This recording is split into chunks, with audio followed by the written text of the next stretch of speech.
Star Wars, bonjour, c'est Boba Fred. On se retrouve avec l'ami Olivier Darkanski pour cette deuxième volée de présentation du Faucon. On l'a fait en 2 épisodes parce que sinon c'était un peu trop long. Parce que je suis bavard. Bah non, c'est ça qui est intéressant justement, c'est d'échanger et tout ça. Dans la vidéo, on a déjà parlé du Faucon Altaïa, du montage et de la première couche. Là maintenant, on va parler de tous les détails. Il y a un détail qu'on a oublié dans la vidéo, puisque on monte à l'envers, je vous l'ai déjà expliqué, l'intro on l'a fait à la fin. Concernant ce Faucon, il existait également, il y a eu des versions qu'on pouvait trouver sur le net entièrement montées. Ouais, ça j'ai vu ça il y a facilement peut-être 1 an ou 2. Quand Altaïa a arrêté la collection, parce que là ils l'ont relancé encore une fois. Alors on attend la TAT, nous la TAT on veut plus du Faucon, c'est bon. Exactement. Ils ont ressorti cette année, là en 2023, Chinois, pour la rentrée, ils ont relancé encore le Faucon. Et les Chinois l'ont sorti, on pouvait l'avoir à 1500 €, quelque chose comme ça. Tout monté, tout peint. Pour concurrencer le Master Replica. Ouais, mais le Master Replica était déjà plus vendu depuis des années. C'est ça, mais voilà. Voilà. Donc voilà, on n'en a pas parlé dans la vidéo, on voulait en parler là. C'est vrai que ça m'est revenu après. Après, on va essayer de retrouver un petit peu les traces, parce qu'il y a des traces sur le web de ce truc. Altaïa, c'est fabriqué en Chine. Hein, oui, bien sûr. Donc les fascicules sont fabriqués en Chine. Oui. Bah, à mon avis, ça doit être comme d'habitude. C'est le fabricant qui s'est mis ça derrière. Il a mis les petits Chinois à monter les trucs. Et il s'est dit, tiens, il y a de la marge à faire, il y a des gens qui veulent l'acheter tout fait. Et tu m'as dit, il était repeint aussi. Il était peint. Il était peint, il n'était pas le truc que monté. Non, c'était vraiment peint. Et c'était même pas dégueulasse, pas trop. Bon, écoutez. Voilà, donc moi je l'ai monté, Olivier l'a refait, on va en voir ça maintenant en vidéo. On va voir la fin de la deuxième partie. J'espère que ça va vous plaire. Allez, on y va.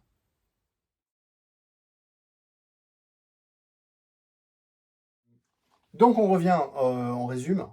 Donc base Altaïa, sur lesquels Olivier a fait un travail de démontage, de travailler panel par panel, de les repeindre sur base blanche, de refaire tous les détails comme sur les photos originales. Ouais, au maximum. Voilà, sans retravailler le moule. Ce qui est un peu impossible, parce que tu te rends compte quand tu zoomes que en fait il est recouvert de mouchetis. Ah oui. Et encore j'en ai pas trop mis. Mais si on voulait pousser un peu, c'est des micro mouchetis, c'est ce que j'appelle les splotches là, par exemple. Mais là c'était les plus gros, donc il fallait les faire. Brosse à dents. Ouais, au pinceau, à la brosse à dents, je les ai fait comme ça, hein, avec des mélanges, etc.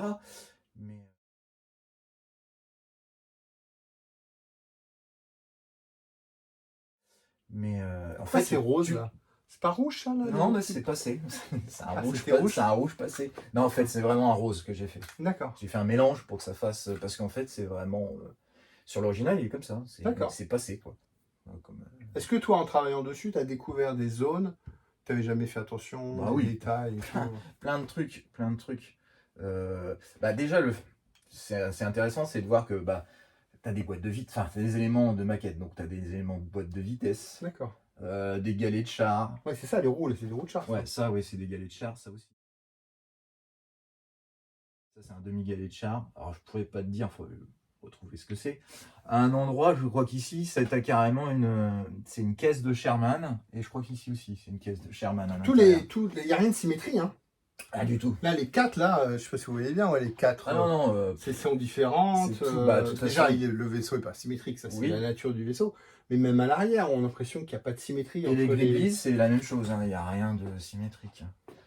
Qu'est-ce qu'il y a d'autre aussi d'intéressant? C'est des pièces d'amortisseurs de Formule 1, ah ouais, je crois. Vrai, ouais. Et ça...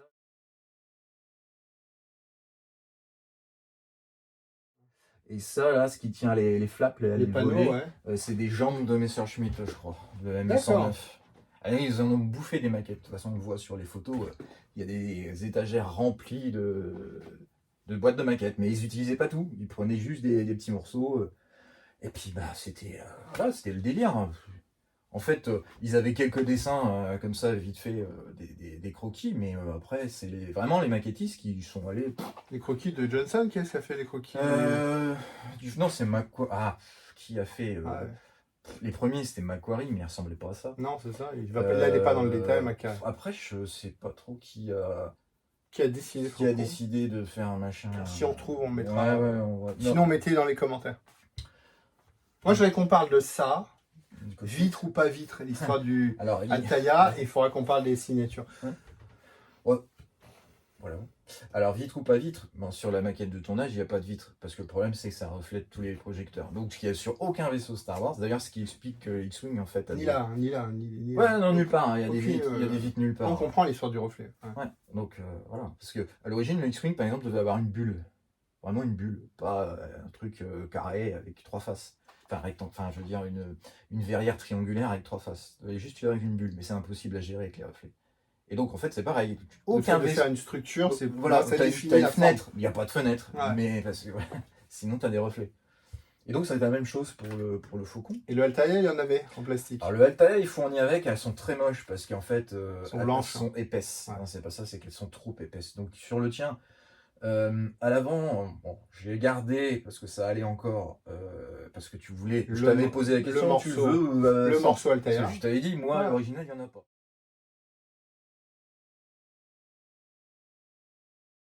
Il y a aussi le fait que, c'est pas un hexagone, c'est qu'on a, je sais pas comment on peut appeler ça, là, la verrière, elle est pas bonne aussi, les pans sont pas allés. Alors ça, c'est quand tu vas dans le détail, mais il y a plein de choses. Enfin, Master Replica fait la même erreur. Ouais.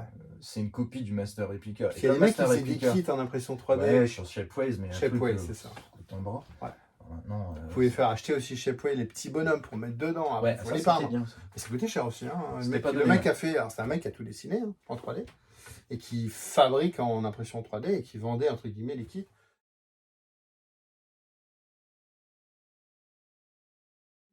Et pour modifier la verrière, parce qu'elle n'est pas correcte, comme je dis, ni sur le Master, ni sur l'Altaïa, ça fait le job, on reconnaît la verrière, hein, mais effectivement, pour un puriste, c'est pas la bonne. Et vous pouviez également habiller. Il y a un truc qui est, là en aparté, moi je l'ai monté, Olivier l'a démonté pour le refaire, mais le travail de l'intérieur du cockpit, côté Altaïa, il faut comprendre qu'il s'allume et tout, machin. Ouais. C'est un travail de fou. Là, moi, il n'est pas branché. Je ne sais même plus comment il s'allume, mais c'est quand même bien fait. Il y a une télécommande. C'était quand même intéressant. Alors, il y a un bouton. Il y a un bouton pour aller c'est sur les côtés. Caché sous un panel, je ne sais plus où, mais pareil, voilà, c'est pas le sujet. Non, le cockpit s'allume et les réacteurs s'allument, c'est sympa. Donc il y a la lumière aussi à l'intérieur. Et puis il y a la rampe qui monte et qui descend. Et oui, c'est ça, la rampe elle est motorisée. Et ça fonctionne avec une petite télécommande d'alarme à l'ancienne. Ouais, c'est ça, avec des petits boutons.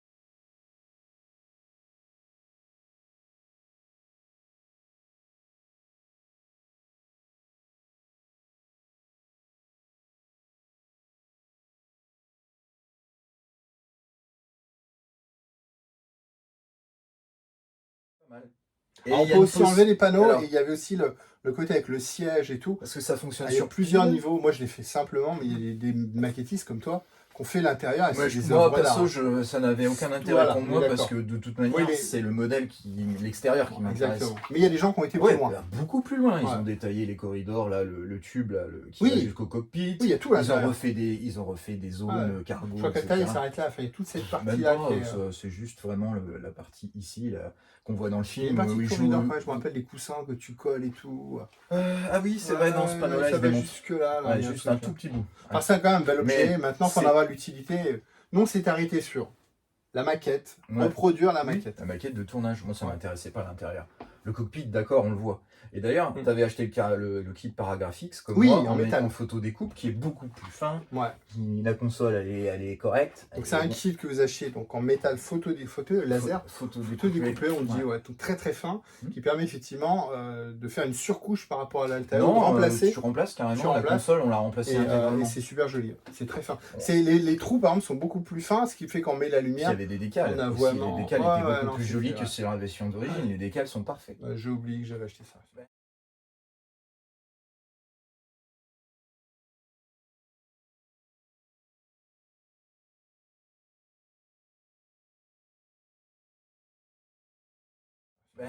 Moi aussi je l'ai. En fait, moi j'ai commencé, j'ai ça d'à peu près fini.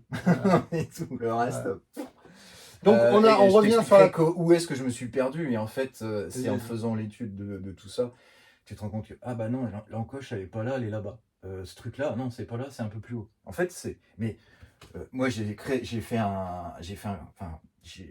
analysé chaque recoin et au bout d'un moment, tu te rends compte que tu as du crayon partout. Et donc, effectivement, il y a un travail de dire, mais c'est marrant, le trait rouge, il n'est pas à cet endroit-là, il faut le décaler.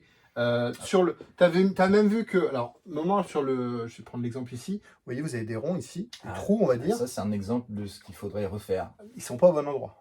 Ou c'est pas la bonne forme. Surtout que c'est pas la bonne forme. En fait, là, le problème de ce qui s'est passé quand ils ont moulé... ça fait trop mécanique, là. C'est-à-dire qu'en fait, ça devrait être enfoncé, poinçonné. C'est-à-dire que là, c'est rond et plat, et c'est tout. Ouais. Alors déjà, ça devrait pas être ça devrait pas être régulier comme ça, les bords. Et puis, ça devrait être enfoncé, vraiment.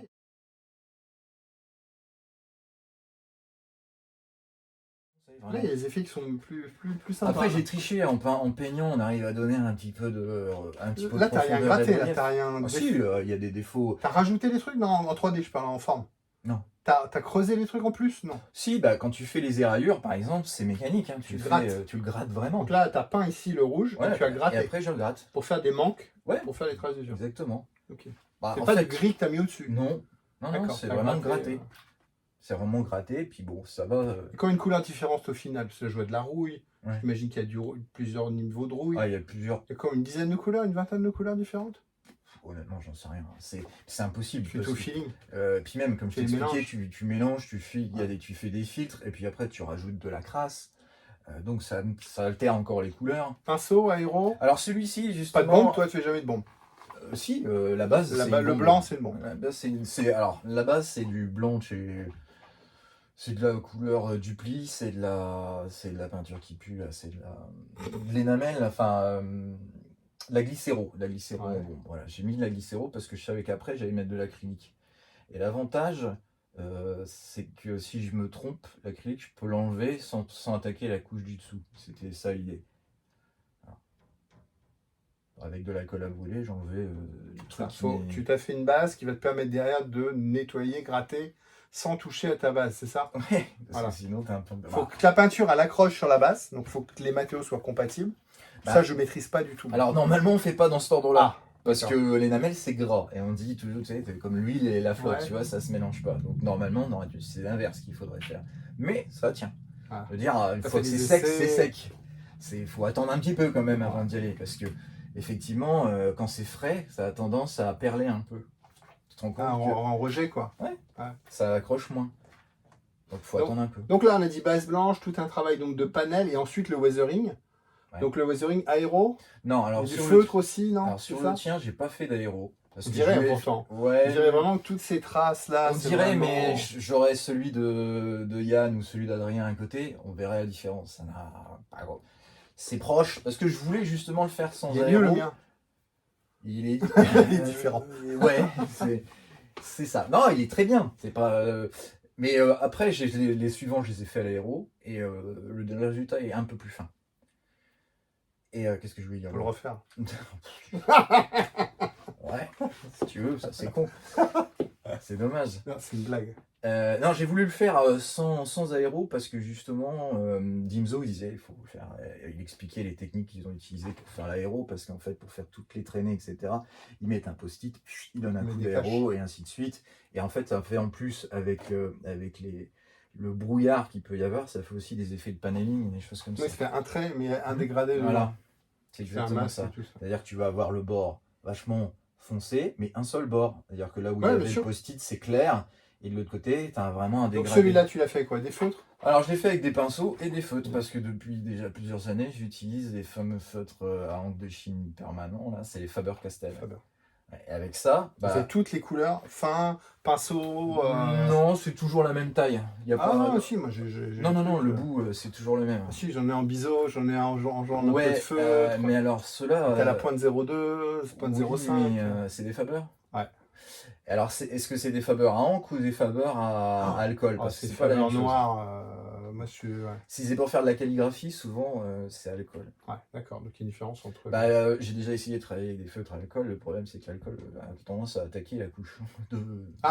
Ça marche, hein. J'ai déjà essayé sur des maquettes pour faire des effets un peu spéciaux, mais bon, c'est tout. Non, je préfère le stylo encre de Chine parce que C'est un truc, je sais plus quand est-ce que j'ai découvert ça. Je cherchais un moyen de faire du weathering précis, sans utiliser un pinceau ou les trucs Tamiya classiques. Et en fait, ces stylos-là, ils sont géniaux parce que quand la base, justement, est mate, elle est rugueuse, elle accroche bien. Donc les pigments, c'est des stylos, ils sont super riches en pigments. Donc il n'y a qu'à étaler et après tu travailles en tirant avec le pinceau. Je peux Ouais, j'en ai fait aussi, moi. Voilà. Par contre, ça sèche pas. Faut attendre. Ça sèche pas tout de suite. Tout de suite, c'est C'est ça. pas de l'indélébile. Hein. C'est ça qui est avantageux. On dépose de la peinture ou de l'encre. Voilà. Il faut attendre après. Par exemple, ça, c'est certainement des traînées qui ont été faites avec ce genre de stylo. Vous voyez bien, on essaiera de faire des gros plans. Ouais. Et c'est génial pas, parce que ça s'étire bien. Et l'avantage, comme tu dis, ça sèche pas. On dirait, c'est chiant, ça tout sèche de suite, pas. on peut l'enlever. Ouais, on peut l'enlever, mais même plusieurs jours après. Ah ouais. Il suffit d'utiliser soit, alors quand c'est vraiment plus sec, de la colle à brûler, sinon de l'eau. L'objectif, c'est pas de donner toutes tes recettes non plus. Ah, faut garder les choses secrètes. Ou de l'eau. Non, parce que justement, ou de l'eau, ça s'en va à l'eau, tout simplement. Si t'as foiré un truc et que t'es pas satisfait. D'où l'intérêt d'avoir cette base là. Qui même si les panneaux sont en acrylique, l'eau ne suffira pas à les enlever. L'alcool, L'alcool, par contre, ça va. Ça accroche et en même temps, il faut que quand tu nettoies, que tu ne désagrèges pas ta base. C'est ça. Et non, mais tu dis oui, ça sèche pas. Si, ça finit par sécher au bout d'un moment. Oui, non, mais je dis ça sèche pas tous. C'est pas quelque chose qui est facile à utiliser. Si tu mets ta main dessus, tu fais une pâte. Moi, je peux même travailler. J'aime bien aussi utiliser mes doigts. L'éponge et tout. Non, les éponges, non. Non, t'aimes pas. Non, c'est vraiment des fois avec les doigts, t'arrives à faire des trucs sympas. Et des poudres, il y a des poudres là. Il y en a un peu. Il y en a particulièrement, je crois que dans les puits, j'en ai utilisé un peu pour la rouille, pour que ce soit plus diffus, pour que ça fasse une poudre de rouille. En fait. Comment tu fais pour. Alors, c'est pas de l'aérographe, mais comment tu fais pour avoir des dégradés là autour? Et ça, c'est avec les stylos à peinture. Les stylos.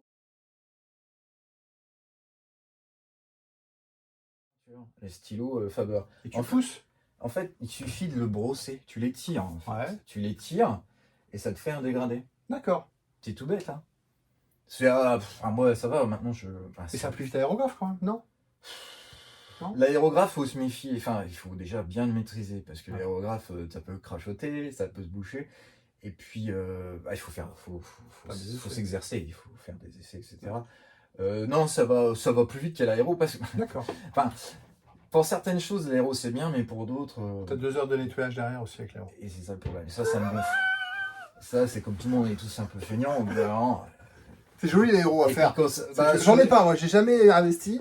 J'ai toujours vu. Les autres faucons, je les ai fait à l'aéro, mais des fois tu te tapes des crises parce que ton mélange il a séché dedans, et puis t'en as pour 1 minute à tout nettoyer. Fluidité parfaite, c'est trop liquide, ça marche pas. Quoi. Bah oui, il faut ça goûte après.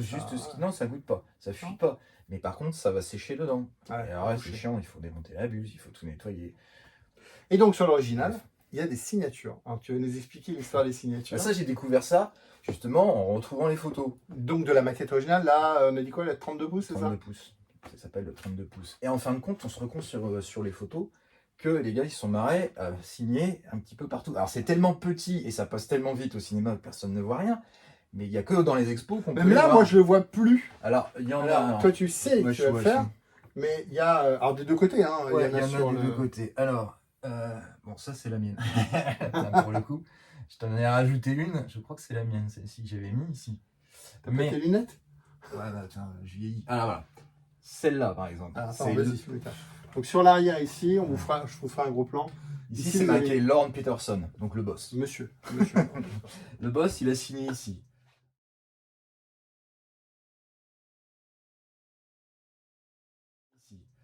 Ensuite... Là, ici, il y en a une, là. À plat, là. Ah bah non, c'est moi aussi. Alors, c'est qui là-bas? C'est pas lui. Il connaît même pas ses signatures. Je sais même plus. Qui c'est ça? J'arrive plus à lire. Bon, je regarderai, je retrouverai qui c'est celui-là. C'est pas un W? Si, c'est un W, mais... Jenny? Je sais plus comment il s'appelle. Il y a combien de signatures, alors? 6? Ça, je sais pas, tu me colles. Non, il n'y en a pas beaucoup. D'accord. Alors, il y en a une ici, ça c'est sûr. Il y en a une là. Après, il y en a une autre qui se promène, à moins que ce soit derrière. C'est le problème de derrière. Oui, il y a l'autre côté sur les ici, tu as Mike Joy. D'accord.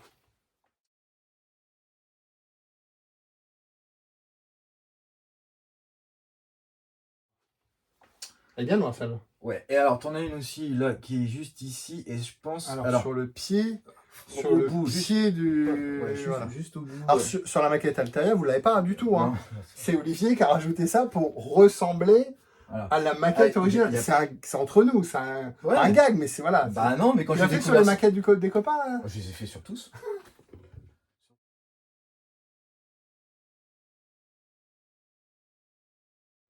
Sur tous, je les ai fait. Et ici, alors, je ne sais plus, il s'appelle Bailey. Je sais plus si c'est Charlie's ou quelque chose comme ça, je me rappelle plus. Donc c'est les son prénom. sculpteurs ou c'est les animateurs? C'est les modèles makers. Les modèles makers, C'est les ceux qui ont maquettistes, travaillé sur ouais. la... ok. Et alors, en dessous, de l'autre côté, c'est dommage, on peut pas le voir, mais vous le verrez. On mettra vous les le photos. verrez, en fait, il y a un gars. Ah, attends, il y en a une ici. Michael Fulmer. Voilà, Comme ici. celle-là, elle est bizarre celle-là, parce que je l'ai vue tout à l'heure. Oui, elle est faite au. On dirait comme un au crayon de pochoir. mine. Elle est faite au crayon de mine Ouais. et il y a une espèce de petit pochoir autour. Ouais, c'est ça, Ouais, on dirait un peu comme les Wanted, tu sais, un peu effacés. c'est comme ça. Ouais, J'ai c'est ça. reproduit. Alors que l'autre, les autres, on voit vraiment... Parce une- qu'en plus, il y a des détails qui sont faits vraiment au critérium. Ça, D'accord. c'est une signature qui est faite au critérium, en fait.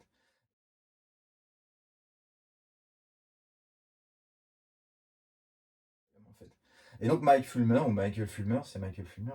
Il a signé de l'autre côté du cône et il y a un de ses potes qui a marqué où avec un point d'interrogation. Où? C'est qui? Ah oui. T'es qui? C'est Mike Fulmer où? D'accord. Voilà. T'as refait ça aussi? J'ai fait aussi. Il est en dessous. Donc d'où le travail donc, d'archiviste, de retrouver les photos. Et ça, c'était Original assez et drôle. de- J'aurais pas cru. Et en fait, c'est comme ça.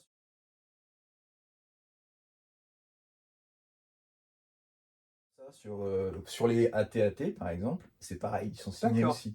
Ok. Ouais. Il y a des... Il y en a moins. Il y en a moins. Et en plus, elles sont souvent du côté où ils filment pas. Alors ça, par contre, sur les masters, il n'y a rien. Non. Ils l'ont pas Non, reproduit, ça. non, je pense pas. Non. Enfin, j'en suis à peu près sûr. Bon, voilà, je voulais qu'Olivier soit là pour vous parler de mon faucon. J'en ai jamais parlé encore dans mes vidéos. Je voulais que pour cette vidéo qu'on a fait en 2 épisodes, et ben je voulais qu'Olivier soit là pour en parler, parce que si vous voulez pas juste vous montrer mon faucon Altaïa, je voulais que l'artiste soit là. T'as une idée du nombre d'heures que t'as passé là-dessus? Ouais. 30 heures, plus que ça? Non, non, c'est plus pro, c'est plus près de 100 ou 120, quelque chose comme ça. Ouais, ouais. Ah non, mais. Heureusement que j'ai pas j'ai payé pas, l'heure. j'ai pas, il faudrait que j'achète, c'est un truc, tu sais, comme les joueurs d'échecs. À chaque fois que Il t'arrêtes, faut que j'arrête, genre, chaque- en clic, comme ça je saurai exactement. Après, tu le sais à partir du timecode des photos. Donc, tu t'estimes à peu près, mais c'est qu'une estimation. Ouais. En réalité, j'en sais rien. Bon, un travail de fou. C'est pas 30 Un heures, travail ça, de fou. c'est évident. Ça les vaut clairement parce que le résultat il est terrible. Merci Olivier, même merci à vous de nous avoir suivis. J'espère que ça vous a intéressé. Olivier il n'a pas été avare en informations et franchement ça rend super bien. Merci à vous, rendez-vous la prochaine fois pour une nouvelle vidéo.